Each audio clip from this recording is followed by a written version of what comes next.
నడిచినా కూర్చున్నా మోకాళ్ళ నొప్పులు వస్తున్నాయా? ప్రాణ పెయిన్ క్లినిక్ లో అధునాతన చికిత్సతో మోకాళ్ళ నొప్పులు తగ్గించుకోండి. నమస్తే మేడం. నమస్తే అండి. ఎలా ఉన్నారండి? సూపర్ గా ఉన్నాను మేడం. మీరు చాలా మందికి సక్సెస్ ఇచ్చారు, కానీ మీ సక్సెస్ వెనకాల ఉన్న స్టోరీ చాలా మందికి కూడా తెలియదు. అసలు ఎలా స్టార్ట్ అయిందండి చిన్నప్పటి నుంచి? యాక్చువల్గా మా ఫాదర్ జర్నలిస్ట్ అండి. Yeah. తను 30 సంవత్సరాల పాటు దాదాపు ఆంధ్రజ్యోతి అనే న్యూస్ పేపర్లో పనిచేశారు. విజయవాడలో ఉండేవాళ్ళు అనమాట. మా మదర్ కూడా కొంత ఎడ్యుకేటెడే. అయితే విజయవాడలో నాకు మీ అందరికి తెలుసు కదా, పోలియో డ్రాప్స్ వేపిస్తుంటారు పిల్లలకి. అలా నాకు కూడా షెడ్యూల్ ప్రకారం పోలియో డ్రాప్స్ వేయించారు. అవి స్పూరియస్ అనమాట, అంటే అవి రియాక్ట్ అయినాయి. అవి నాకు వాళ్ళు రిఫ్రిజిరేషన్ సరిగ్గా చేయకపోవడం వల్ల అవి కొంచెం రియాక్ట్ అయిపోయి నాకు పోలియో వచ్చింది అనమాట. డ్రాప్స్ వల్ల పోలియో వచ్చింది. అంతకు ముందు బాగానే ఉన్నారు. యాక్చువల్గా నాకు 11 months అప్పుడు డ్రాప్స్ రియాక్షన్ వచ్చిందండి. నేను అప్పుడే అడుగులేస్తున్నానంట. మా పేరెంట్స్ చెప్పారు, నాకు గుర్తు కూడా లేదు. రోజు మా నాన్నగారు ఆఫీస్ నుంచి రాగానే ఆయన జేబులో పెన్ ఉంటుందండి, జర్నలిస్ట్ కదా, పెన్ లాగేదాన్ని అంట రైట్ హ్యాండ్తో. సో ఒకరోజు ఏడుస్తున్నానంట, పెన్ తీసుకోలేకపోతున్నానంట. మా అమ్మ నాన్న డౌట్ వచ్చింది, ఎందుకు ఈ అమ్మాయి చెయ్యి ఎత్తట్లేదని. తీసుకెళ్ళి డాక్టర్ చూపిస్తే ఆల్రెడీ మీ అమ్మాయికి చేతికి ఈరోజు పోలియో వచ్చింది, కాళ్ళకు వచ్చేసి 1 week అయిపోయిందని చెప్పారంట. దాంతో ఇమీడియట్గా ఎవరో ఒక హోమియోపతి డాక్టర్ ఉంటే ఆయన దగ్గరికి వెళ్తే ట్రీట్మెంట్ ఇచ్చారంట, కానీ చెయ్యి రెస్పాండ్ అయింది. ఎందుకంటే చెయ్యి అప్పుడే వచ్చింది కాబట్టి, కాళ్ళు రెస్పాండ్ కాలేదు. ఇక అలానే కంటిన్యూ అయిపోయిందండి.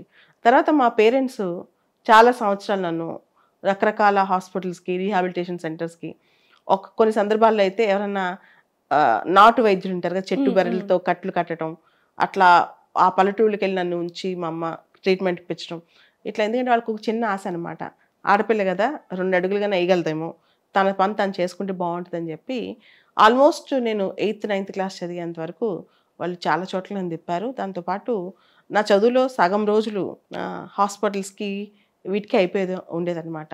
దాంతో నాకు చిన్నప్పటి నుంచి రెగ్యులర్గా స్కూల్కి వెళ్ళే అవకాశం దొరకలేదు. పరీక్షల టైంలో పరీక్షలు రాపిచ్చేవాళ్ళు, అప్పుడప్పుడు అత్యవసర మార్కులతో పాస్ అవుతుండేదాన్ని అంతే. కానీ రెగ్యులర్గా ప్రాపర్గా స్టాండర్డ్ షెడ్యూల్డ్ ఎడ్యుకేషన్ అంటూ లేదండి నాకు. చిన్నప్పటి నుంచి మీరు స్కూల్కి వెళ్ళింది కూడా అంతగా లేదు? రెగ్యులర్గా ప్రతిరోజు వెళ్ళింది అయితే లేదండి. అప్పుడప్పుడు అంటే ఒక స్కూల్లో దగ్గరున్న స్కూల్లో అడ్మిషన్ తీసుకునేవాళ్ళు.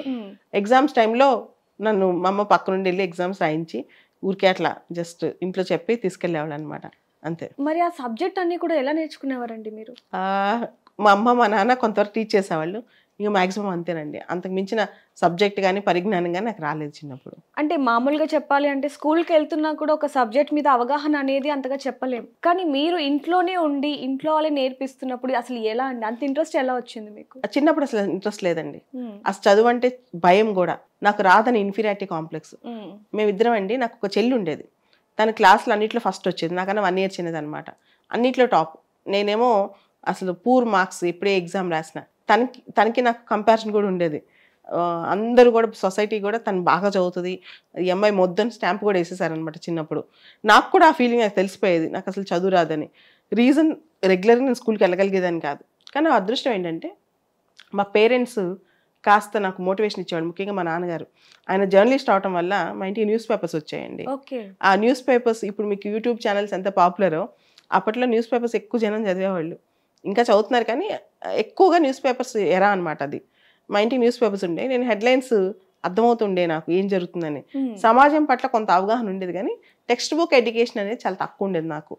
ఆ తర్వాత 8th class తర్వాత ఇంక నేను మొత్తం 10th ప్రైవేట్గా రాశానండి, intermediate private, BA distance education ప్రైవేట్గా రాశాను, ఉస్మానియా యూనివర్సిటీ డిస్టెన్స్ ఎడ్యుకేషన్ అనమాట. ఈ అన్ని సందర్భాల్లో కూడా నాకు జస్ట్ నార్మల్ పాస్ మార్కులు వచ్చినాయి. BA చదివేటప్పుడు నాకు సీరియస్గా అనిపించింది, నన్ను నేను ప్రూవ్ చేసుకోవాలని. దానికి కారణం ఏంటంటే, మీకు తెలుసు మన కుటుంబాల్లో, ముఖ్యంగా తెలుగు కుటుంబాల్లో ఎవరైనా పిల్లలు వైకల్యంతో ఉంటే, సరిగ్గా నడవలేకపోయినా లేదా ఏదైనా అవయవ లోపం ఉన్నా సరే, ప్రపంచం వాళ్ళకి అయ్యో పాపం అని స్టాంప్ వేయటం, కొంత వివక్ష చూపిస్తుంటారు. నాకు అది నచ్చదు. నన్ను ఎందుకు సమానంగా చూడరు, నన్ను ఎందుకు ఎగ్జాక్ట్గా ఈక్వల్గా చూడరు? నేను మనిషినే కదా, వాళ్ళనే పుట్టాను కదా. ఆ కసి బాగా ఎక్కువ ఉండేది నా మనసులో. అయితే దానికి ఏం చేయాలో నాకు తోచేది కాదు. అయితే అప్పుడు నాకు గుర్తు బాగా, మా ఇంట్లో చిన్నప్పుడు మా కజిన్ ఒక అబ్బాయి సివిల్స్ ప్రిపేర్ అయ్యేవాడు, ఆ పుస్తకాలు చదువుతూ ఉండేవాడు. సో సివిల్స్ చదివితే మన పేపర్లో మన ఫోటో వస్తుంది, మన గురించి అందరు గుర్తిస్తారు అని చెప్పి ఒక నమ్మకం ఉండేదన్నమాట బాగా. సో సివిల్స్ చదవాలి. అయితే అంత పరిజ్ఞానం లేదు, కానీ నో అదర్ ఆప్షన్. నాకు నన్ను నేను ప్రూవ్ చేసుకోవాలంటే ఒక అమ్మాయి కంప్లీట్గా ఫ్యాన్ వేసుకోవడానికి లేవటం కష్టం, లైట్ వేసుకోవడానికి లేవటం కష్టం, ఇంట్లోంచి బయటకు వెళ్ళాలన్నా ఇంకోటి సపోర్ట్ కావాలి. ఇటువంటి పొజిషన్లో నాకున్న ఆప్షన్ ఏంటండి? ఓన్లీ చదివేది వచ్చింది. అలా చదివి నన్ను నేను ప్రూవ్ చేసుకోవడం తప్పితే ఇంక వేరే దారే లేదు, మార్గమే లేదు నాకు అని అర్థమైంది. ఇదంతా నేను గ్రాడ్యుయేషన్లో ఉన్నప్పుడు, డిగ్రీ చదివేటప్పుడు, BA చదివేటప్పుడు జరిగినాయండి. దానిలో సమాజం కూడా చాలా సందర్భాల్లో, అంటే 2-3 ఉదాహరణలు అనమాట నాకు ఒకసారి గుర్తు అనమాట. మా నాన్నగారు, అప్పట్లో మనకి సెల్ ఫోన్లు ఉండేవి కాదు, ల్యాండ్లైన్ ఫోన్లు ఉండేవి. మా నాన్నగారు ఏదైనా ఫోన్ నెంబర్ నాకు నోటికి చెప్పేవాళ్ళు, నేను అలా గుర్తుపెట్టుకునేదాన్ని. అలా నన్ను అడిగేవాళ్ళు మళ్ళీ రిటర్న్ వాళ్ళ నెంబర్ ఎంత అని చెప్పి. నాకు కొంచెం అలాంటి మెమరీ పవర్స్ ఎక్కువ అనమాట. దాంతో ఒకసారి అలా అడిగారు, నేను చెప్తా ఉన్నాను. ఒక చుట్టాలు ఆవిడ ఇంట్లో ఉంది, మా ఇంట్లో. దేవుడు అయ్యో పాపం ఈవిడ కాళ్ళు తీసేశాడు కదా, అందుకని ఇలాంటి మెమరీ పవర్ ఇచ్చాడు, ఇలాంటి వాళ్ళకి దేవుడు మెమరీ బాగా ఇస్తాడు, ఇట్లాంటి మాటలు. ఇలా కొన్ని వందల సంఘటనలు, కొన్ని బయటికి చెప్పుకోలేనివి చాలా జరిగాయి అనమాట. సో నాకు అర్థమైంది, సమాజం నన్ను ఇలా చూస్తుంది, కేవలం నా వైకల్యంతోనే నన్ను గుర్తిస్తుంది, ఇలా కాదు. బాలలత అంటే ఏంటో సమాజం సమానమైన వ్యక్తిగా చూడాలి. నాకు అప్పుడు ఏదో IAS పాస్ అయిపోయి దేశానికి సేవ చేద్దాం అంత ఐడియా కూడా, అంత జ్ఞానం కూడా లేదండి.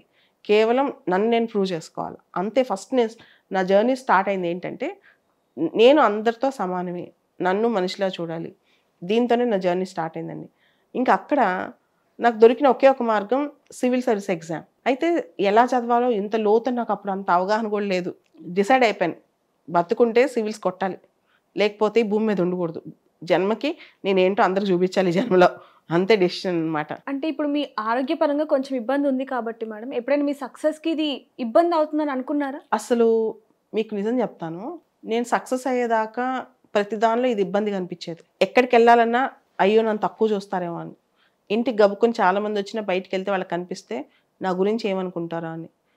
ఎప్పుడైతే నాకు సక్సెస్ వచ్చిందో లైఫ్లో, ఆ రోజు నుంచి ఈ రోజు అంతవరకు నన్ను చూసిన వాళ్ళు ఎవరికి కూడా నన్ను అలా జడ్జ్ చేయరు. ఓకే, నాకు అలాంటి క్వశ్చన్స్ అడగరు. First 20 years of my life completely different అండి. Next 20 years of my life completely different. ఒక సక్సెస్ చూసిన తర్వాత ప్రపంచం మనం చూసే పర్స్పెక్టివ్ మారిపోతుంది, దృక్పథం మారిపోతుంది. సో ఎవరికైనా నేను చెప్పేది ఒకటేనండి, ఏ అమ్మాయి అయినా అబ్బాయి అయినా వాళ్ళకి ఒక లోపం ఉన్నప్పుడు, వీక్నెస్ ఉన్నప్పుడు జనరల్గా మనం ఏమనుకుంటాం అంటే మనం అందరికీ గొప్పగా కనిపించాలనుకుంటాం. దానికి సమాధానం మన సక్సెస్ మాత్రమే. అప్పుడు మనలో ఉన్న లోపాలు ఏం కనిపించవు, కేవలం మనలో ఉన్న విజేత వాళ్ళకి కనిపిస్తారు బయటికి. నన్ను నేను ప్రూవ్ చేసుకోవడానికి చేసిన ప్రయత్నంలో ఇదంతా చేయటం జరిగిందండి. ఆ కష్టంతోనే నేను చేసిన పోరాటం కూడా ఇదంతా. మీరు సక్సెస్ అవ్వక ముందు ఎన్నో ఇబ్బందులు పడ్డారు, ఎన్నో కష్టాలు పడ్డారు. అందులో ఏమైనా కొన్ని గుర్తున్నాయండి మీకు? చాలా అండి. లిటరల్గా చెప్పాలంటే, మా ఇంట్లో పక్క వీధిలో వదిలేస్తే ఇంటికి వెళ్ళాలో రూట్ కూడా నాకు తెలియదు. రూమ్లో చీకటిగా లైట్ ఆపేసుకుని ఎన్నో వారాల తరబడి, నెలల తరబడి కూర్చుని ఏడ్చి, అసలు ఏం జరిగింది నా లైఫ్లో, దేవుడు నన్ను ఎందుకు ఇలా డిసైడ్ చేశాడు, నాకే ఎందుకు ఈ ఆఫర్ ఇచ్చాడు, ఇప్పుడు నాకు బయటికి వెళ్ళాలంటే బాధ, నాకు ఎవరు ఫ్రెండ్స్ ఉండేవాళ్ళు కాదు, సొసైటీ పెద్దగా అవగాహన ఉండేది కాదు. నాకున్న ఒకే ఒక్క అదృష్టం ఏంటంటే, మా ఇంట్లో న్యూస్ పేపర్స్ ఉంటాయి. అది తప్ప నాకు ఇంకేమీ లేదు ప్రపంచంలో. పుస్తకాలు చదవటం, న్యూస్ పేపర్లు చదవటం అంతే. ఇంకా ఫ్రెండ్స్ లేరు, ఎక్కువగా ఇంటరాక్ట్ అయ్యేదాన్ని కాదు ఎవరితో. సోషల్ మీడియా అప్పట్లో ఏమీ ఉండేది కాదు. కంప్లీట్గా ఎలూఫ్ లైఫ్ అనమాట, ఒక రకమైన ఒంటరి జీవితం. దానిలో చీకటి, కంప్లీట్గా గ్లూమీగా ఉండేదన్నమాట. నేను చాలా బాధపడ్డాను. వన్స్ నేను ఎప్పుడైతే లైఫ్లో ఇలా బతకూడదు, నన్ను నేను ప్రూవ్ చేసుకోవాలని డిసైడ్ అయ్యానో, నాకు బాధపడటానికి కూడా టైం లేదు, ఏడవటానికి కూడా టైం లేదు. ఒక 2-3 సంవత్సరాలు ఆల్మోస్ట్ ఒక యజ్ఞంలా చేశాను. నా ముఖం అద్దంలో చూసుకున్నానో లేదో తెలీదు, జడేసుకున్నానో లేదో తెలీదు, టైంకి తిన్నానో లేదో తెలీదు. నేను ఒక్కటే, కళ్ళు మూసినా తెరిచినా నేను ఒక సక్సెస్ ప్రపంచానికి చూపించాలి, అంతే. నన్ను అందరూ గుర్తించాలి, నా ఫోటో పేపర్లో రావాలి. దానికోసం నేను ప్రయత్నం చేశానండి. ఎంత కష్టం చదివానంటే, రోజుకి 12, 13, 14 గంటలు, పొద్దున్న లేస్తే నైట్ వరకు చదువుతూనే ఉండేదాన్ని. నిద్రపోతే భయం వేసేది, అమ్మో అసలు దీనివల్ల నేను ఆగిపోతే నా లైఫ్ ఏంటి, నన్ను ఎవరు చూసుకుంటారు, చాలా భయాలు ఉండే అనమాట. నన్ను ఎలా అందరూ గమనిస్తుంటారు అని. నన్ను నేను ప్రూవ్ చేసుకోవాలి, అదొక్కటే నాకున్న తపనండి. దాంతో ఎక్స్ట్రా ఎఫర్ట్ పెట్టాను, అందరికంటే ఎక్స్ట్రా కష్టపడ్డాను. ఆల్మోస్ట్ చాలా చిన్న వయసులో ఒకటే అటెంప్ట్లో, ఫస్ట్ అటెంప్ట్లోనే సివిల్స్ పాస్ అయ్యాను. అసలు నా చరిత్ర ఏంటి, ఇప్పుడు కూడా నాకు నమ్మకం కాలని విషయం ఏంటంటే, నేను నమ్మలేని విషయం ఏంటంటే, సివిల్స్ అంటే అప్పటి వరకు IITs, IIMs, పెద్ద పెద్ద స్కూల్స్, కాలేజెస్, బాగా ఇంగ్లీష్ మాట్లాడేవాళ్ళు, బాగా చదివేవాళ్ళు కొట్టే ఎగ్జామ్. కానీ నేను ఎలా కొట్టాను ఇప్పటికీ తెలియదు. నేను టాప్ మార్క్స్ అండి, నాకు తక్కువ మార్క్స్ ఏం కాదు, అన్నిట్లో ఈవెన్ పొలిటికల్ సైన్స్ ఆప్షన్ అయితే కంట్రీ ఫస్ట్, దేశంలోనే ఫస్ట్ మార్క్ అనమాట. సో మంచి టాప్ మార్క్స్తో అందరికన్నా వచ్చే కన్నా ఎక్కువ మార్క్స్తోనే సివిల్స్ పాస్ అయ్యాను నేను కూడా. సో అప్పుడు నా మీద నాకు ధైర్యం వచ్చింది, నేను అనుకుంటే జీవితంలో ఏదైనా చేయగలను, నథింగ్ ఈజ్ ఇంపాసిబుల్ అని చెప్పి ఆ రోజు నుంచి ఈ రోజు వరకు అండి, గత 20 సంవత్సరాలు అంటే 18-19 సంవత్సరాలు నా జీవితంలో నేను 2-3 రోజులు కంటిన్యూస్గా టైం వేస్ట్ చేసిన సందర్భం కానీ, నా గోల్ కోసం పని చేయని సందర్భం కానీ ఏమీ లేదనమాట. సో ఆ టైంలోనే నాకు జాబ్ ఇవ్వడానికి 2 years టైం పట్టింది వాళ్ళకి. ఎట్లా అంటే ఇప్పుడు ఎవరైతే సివిల్స్ పాస్ అయ్యారో వాళ్ళ కోసం డిఫరెంట్ లేబుల్ కేటగిరీలో ఉన్న వాళ్ళందరి కోసం రిజర్వేషన్ సిస్టమ్ కానీ, లేకపోతే ఎవరికి ఏం పోస్ట్ ఇవ్వాలని కానీ బైఫర్కేట్ చేసి నీట్గా రాసి స్ట్రక్చర్ చేసి ఉన్నాయి. అప్పట్లో లేవు, ఒక 15-18 సంవత్సరాల క్రితం ఇదంతా లేదనమాట. లేకపోతే లేవు, ఏ డిపార్ట్మెంట్ నన్ను స్వీకరిస్తుంది అనేది వాళ్ళకి తెలియదు. దాంతో ఇలా పలానా క్యాండిడేట్ సెలెక్ట్ అయింది, ఆవిడకి ఏ డిపార్ట్మెంట్లో అన్ని డిపార్ట్మెంట్స్ రాసి వాళ్ళ దగ్గర నుంచి రెస్పాన్స్ తీసుకోవడానికి టైం పట్టింది అనమాట. దాదాపు 2 సంవత్సరాలు నాకు ర్యాంక్ వచ్చాక 2 years పట్టింది. ఆ 2 years పాటు నా ఫ్రెండ్స్ అందరూ ట్రైనింగ్కి వెళ్ళిపోయారు, అందరూ సెటిల్ అయిపోయారు, అంతా బాగుంది. నేను మాత్రం హైదరాబాద్లో మా ఇంట్లో ఉండిపోయాను. ఆ టైంలో చాలామంది సివిల్స్ ప్రిపేర్ అయ్యేవాళ్ళు నా దగ్గరకు వచ్చేవాళ్ళు, సక్సెస్ టిప్స్ తెలుసుకునేవాళ్ళు. ఆల్మోస్ట్ మార్నింగ్ టు నైట్ నాకు టైం ఉండేది కాదు, అంత బిజీగా ఉండేదాన్ని. అట్లా నేను ఎక్కువ మందికి చెప్పడం స్టార్ట్ చేశాను. అలా చెప్పిన వాళ్ళు సక్సెస్ చాలామందికి రావటం మొదలైంది. అప్పుడు నాకు అర్థమైంది, దేవుడు మనకి ఏది చేసినా, విధి మనకి ఏ తలరాత రాసినా దానికి ఒక కారణం ఉంటుంది అని చెప్పి.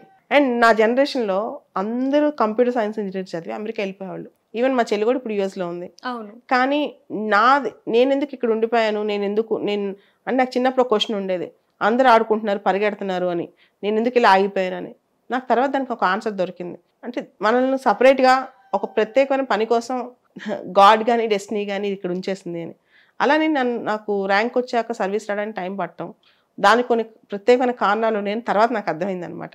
అంటే మనకి ఏ చెడు జరిగినా, మనకి ఏ సమస్య ఎదురైనా, ఏ సవాలు ఎదురైనా దాని వెనకాల ఖచ్చితంగా ఒక పెద్ద మనకి కావాల్సిన ఒక స్ఫూర్తి కానీ, లేదా మనకి ఒక పెద్ద లక్ష్యం కానీ దాగుంటుందండి. అది మనకు తెలియదు. కొన్నిసార్లు కొన్ని రోజుల తర్వాత, కొన్ని సంవత్సరాల తర్వాత విషయం తెలుస్తుంది. కానీ మనకి ఏ నష్టం జరిగినా నష్టం అనుకోకూడదు, దానిలో ఒక గుణపాఠం మనకు ఉంటుంది, దానిలో ఒక అనుభవం మనకు ఉంటుంది అని అది తర్వాత అర్థమైందనమాట.